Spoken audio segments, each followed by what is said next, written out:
Season of insult. Let's call our first contestant. यो त VTEN bro हैन नचिने झै गरेर अडिसन लिम न स्क्रिप्ट अनुसार वेलकम एभ्रीवन के को वेलकम खै नमस्ते भनेको यो वेलकम भाइ पहिला नमस्ते गर त छिटो I respect thank you so much तर मुझे रिस्पेक्ट मलाई गर्नु पर्छ चिक्नै नमस्ते के छ हाल खबर एकदमै explain yourself 100% I am a dope rapper from Nepal I am a dope rapper कसले भन्दियो आफैले मात्र भनेर हुन्छ समीर जी अरूले नि भन्नु पर्यो नि आफुलाई म जस्तो खतरा कोही छैन भन्नुपर्छ धेरै नबोल भाइ हामी यहाँ तँलाई जज गर्न बसेको कसैले कसैलाई जज गर्ने कुरा हुँदैन यहाँनिर मैले के सोचिस भाइ यहाँ गाली गरेर सेलेक्ट हुन्छ जस्तो लाग्छ तँलाई गाली गरे पनि त्यसलाई आनन्द लिन्छु म त आजकल के गर्दैछौ त भाइ तिमी बक्सिङ खेल्दैछु नि त म न्यू खोज्ने लादामा हान्नु पर्यो नि अनिले त शब्दै पछि छाडा बोल्छ रे यसलाई निकाल्दिम त हैन रोक न यसको बक्सिङ स्किल हेरौँ ल भाइ बक्सिङको केही देखाऊ तँलाई स्किलहरू यो हो नि त मुझे तिमीले फर्ममा के लेखेछौ थाहा छ एन्सरहरू छैन what is your darkest secret भन्दा के लेखेछौ थाहा छ छैन I don't smoke black devil त्यो शैतानको काम हो सिगरेट मतलब गोप्पे चुरोट हैन नि तोप्पे आई एम रियली सरी चुरोट खान्छस् गदा चुरोट खान्छस् गदा रे अझ हाँस्दो रहेछ दिदी एउटा चुरोट हान्दिउँ न what will you do when you get a chance to be opposite sex भन्दा झन् के लेखेछौ थाहा छ उचालेर पछार्ने हो पछालेर उचाल्ने हो अपोजिट सेक्स मतलब विपरीत लिङ्ग इंग्लिश त रहेछ नि लथा लिङ्ग इंग्लिश गीत बुझ्न सुझ्नु छैन हेर्नु न अझ what will you do when you get a chance to be लाई काटेर टु डु अपोजिट सेक्स भनेर लेखेछ यो मान्छेले आई एम रियली सरी कति पढ्नुभयो तपाईले पढाइ सढाइ अलि जिरै छ मेरो हैन ऋषिजी तपाईलाई रिस उठे छैन अझै पनि सकेसम्म म रिसलाई कन्ट्रोल गर्न खोज्छु म रिसाको देख्दा पनि खुसी हुने मान्छेहरू चाहिँ एकदम ग्रेटफुल हो क्या भाइ भाइ धेरै नबोल ल इन्टरटेनमेन्टको लागि के गर्न सक्छौ तिमी एहे मजा आउँछ है नाच्दाखेरि एकदम रमाइलो हुन्छ है अनि म भिडियोमा नाचिरा हुन्छु क्या जीवनमा छ नि खुसी केमा मान्छेले प्राप्त गर्छ भन्नुहोस् त रमाइलो खुसी ह्याप्पिनेस दुई शब्द भन्न पाए खुसी लाग्यो कतिपय मान्छे खुसी पनि हुन्छन् खुसी लाग्छ मुझे हातलाई देख्दाखेरि अब तपाईँ मेरो क्यारिकचर गरेर देखाउनुहोस् आज ल जाउ लाग्छ फेरि किचकन्डी हाँसिरहेको ओइ भाइ तैले कोला किचकन्डी भनेको हो त नि उहाँको चित्त दुख्यो ठिक छ दुख्यो के भयो त सरी भनिदिउँला मान्छे किन हाँस्छन् भन्नु त छातीमाथि ढुङ्गा राखी हाँस्नु परेको छ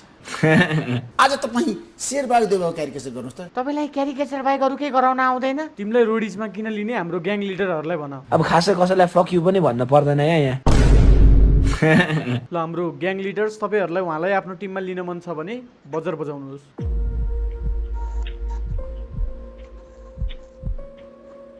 मलाई के गर्न मन छ क्या ओके टाइम अप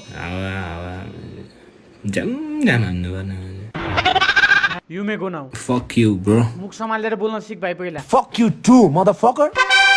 अब बोली चाली नै नराम्रो भन्न मिल्दैन तिमी धेरै एग्रेसिभ नभऊ भाइ जाऊ त अब मलाई म्याच त बुझेन नि त अनि सेक्युरिटीलाई नै बोलाउनु पर्ला जस्तो छ के अब त भाइ जान्छस् कि सेक्युरिटीलाई बोलाम म सबजना पुरै जङ्गेर मात्र गर्छ भाइ तिमी जान्छौ कि सेक्युरिटीलाई बोलाम लास्टै छाडा बोल्ने यार त नाच्ने फेरि आइस please send in our next contestant नमस्ते सबैजनालाई नमस्ते के छ हाल खबर एकदमै ठिक छ सर हजुरको नि भगवान यादव होइन त तपाईँको नाम हजुर हजुर त्यही नै हो तपाईँलाई लाज लाग्दैन लाग्छ नि त्यही भएर त कपडा लगाएर आएको छु ल त्यसो भए एकचोटि पोल डान्स गर्नु त ल मैले भित्र प्यान्टी लाएको छैन नि आज लाउनु त ब्रा पनि लाउनु भएको छैन होला नि कपडा नखोली नाच्नु न तर पोल त छैन त यहाँ मास्टर भ्युसन कसरी गर्नुहुन्छ त्यसरी गर्नु न यो के को अडिसन हो र सर इमेजिनेसन गरेर पोल डान्स गर्नु भन्न खोजेको ए लाला म्युजिक मुखले बजाउँदै नाच्ने नत्र कपिराइट लाग्छ फेरि नजाऊ पर ओरा ओ र खाइदिन्छु मै थुतु नै जोडेर स्वर त राम्रो छैन नि तपाईँको भयो सर यति नै हो नाच्दाखेरि एकदम रमाइलो हुन्छ है हजुरहरूलाई मलाई त होइन तपाईँ कार्यक्रममा आइदिनु भयो म धेरै धेरै आभारी छु थ्याङ्क यू ऋषि सर आज तपाईँ शेरबहादुर देउवाको क्यारिकेचर गर्नुहोस् त फेरि त्यही अरू के गर्न लगाउनु न ऋषिजी के खालको मान्छे हो तपाईँ तपाईँ युवती प्रेमी मान्छे हो हम हेर्नु न थाहा पाइहाल्नुहुन्छ नि तपाईँलाई लाज लाग्दैन किन र दुईवटा बिहा गर्न लाज लागेन लाग्नु पर्ने हो र अझै बढी बोल्छस् तपाईँ बढी नबोल्नु तपाईँको आफ्नै डिभोर्स भएको छ दुईटा बिहा त भएको छैन नि अझै तपाईँलाई धेरै युवतीले मन पराउँछन् त सही हो सर धेरैले त होइन एउटाले मन पराउँथे बिहा हानिदिइहाले खासमा तपाईँको पहिलो बुढीले तपाईँलाई मुद्दा हाल्न पर्ने हो सम्पत्तिको नाममा त्यही कान्छी बुढी छ मुद्दा हक्दा जे हाले पनि मलाई बालै छैन तपाईँ मुस्लिम हो नै अनि दुईटा बिहा किन गरेको त विवाह गर्छु भनेर सोच्नु भएको थियो सोचेको त थिइनँ अब भइहाल्यो के गर्ने अब दुईटा बिहा गर्नु गल्ती हो भगवान चाहिँ you have to accept it जो घान नआगोस् सरी सर अहिलेसम्म पुसअप हान्नु भएको छ हान्छु नि सधैँ बिस्तारामा वाट रबिस होइन होइन बिहान उठ्ने बित्तिकै बुढीले भुइँमा पोचा लगाउँछ अनि मैले एक्सर्साइज बेडमै गर्नुपर्छ क्या त्यस्तो होइन ल पुसअप गर्नु त ल छिटो ल ल एक साथी सुने है साथी ओके ओके गेट अप अरू बेलामा त सक्थ्यो त 10 चोटि त बेडमा लोअर बडीकै मात्र एक्सर्साइज हुन्थ्यो जस्तो लाग्यो मलाई व्हाट इज योर डार्केस्ट सिक्रेटको मतलब थाहा छ तपाईलाई हजुर तपाईको कालो गोप्य कुरा सबका काला ही होता है के सोचेर लेख्नु भयो तपाईले खै अब हाँसो लाउँछ भनेर लेखेको हो अब म्यास साले यो कमेडी सो हो तपाईको जिन्दगीमा कठिन स्थिति कहिले आएको थियो भन्दा when my wife is pregnant लेख्नु भएको छ असर बच्चा पाउन लास्टै गाह्रो हुन्छ रे नि 14 वटा हड्डी भाँचेको बराबर पेन हुन्छ रे आई रेस्पेक्ट माई वाइफ यहाँ तपाईको बारेमा सोधेको तपाईको वाइफको बारेमा हैन कठिन स्थितिको बारेमा सोधेको त्यहाँ कुन चाहिँ बुढीको बच्चा पाउँदाको कुरा हो यो एउटा बच्चा छ के मेरो दुईटा बुढीले आधा आधा पाउन त मिल्दैन होला बच्चा पनि जन्माउनु पर्ला अब दोस्रो बच्चा त म क्यानाडामा जन्माउँछु तपाईले जसरी ल ठिक छ अब हामी ग्याङ लिडरको डिसिजन तर्फ जाउँ के भगवान तपाईहरुको टिममा आउनु उपयुक्त छन् त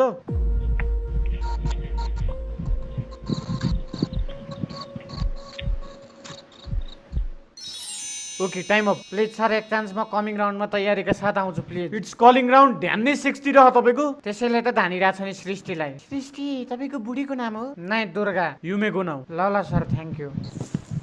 हँसाउन खोज्दो रहेछ जे होस् रोडिजमा इन्स्पायर गराउने खालको मान्छे चाहिएको हो कि हामीलाई हँसाउने हैन please send in our next contestant खानेकुरा दुनियाँभरको खाइयो तर मोमो जस्तो मिठो कहीँ पाए तपाईको नाम मेरो नाम प्रसन्न लामा जनता छक्कै पर्छ तपाईलाई देखेर एसर एसर तपाईले यहाँ लुक्समा 10 मा 10 दिनु भछ कुन आधारमा अनुहार बाँधे जस्तो भयो नि मन राम्रो पर्छ अहिले भयो म माथि ल आफ्नो बारेमा भन्नु मासु दियो अनि बल्ल भन्छु राम्रोसँग बोल्ने है भाइ त्यहाँ उहाँको हो थाहा छ मोमो बनाउने दाइ म मोमो बनाउने दाइ हो खानी हो मोमो हाम्रो ठाउँको जस्तो बेस्ट मोमो कहीँ छैन नि भाइ बिग्रेन दाइ आई लभ चाउमिन चाउमिन किन बाबा कसरी बितिरहेछ दिन तपाईको तपाईलाई मासु एकदमै मन पर्छ जस्तो छ एक्ज्याक्टली उसले यहाँ लेखेको पनि छ मासु मासु is the secret of my energy push up गर्न आउँछ यो त मलाई आउँछ मेरो मम्मीले सिकायो मलाई कतिचोटि सक्छौ गर त ल सक्दिनँ म यार म सक्दिनँ मासु दिन्छु छिटो गर त ल अब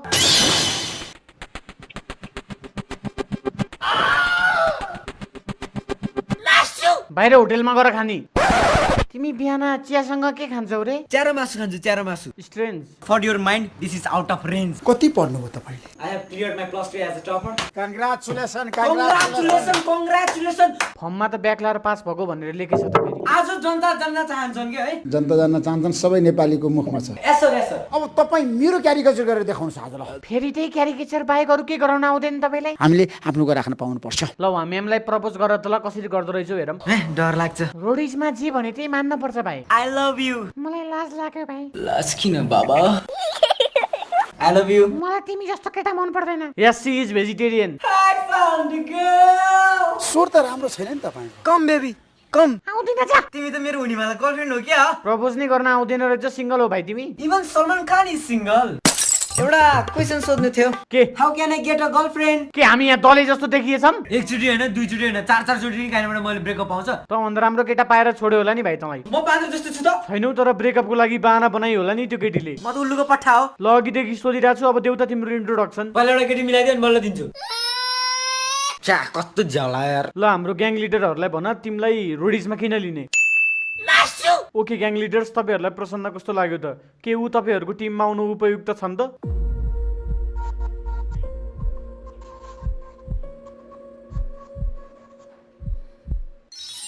ओके टाइम अप ठुक्क यार मासु भएन भने तिमीले टास्क नै कम्प्लिट गर्न सक्दैनौ जस्तो लाग्यो मलाई सो सरी है you may go now bye bye C you in next video यो किन हो नबचेको मलाई मन परेको थियो त्यो केटा प्यारोडीमा जे पनि हुन्छ ओके आजको लागि यति नै है त ल थ्याङ्क यू सो मच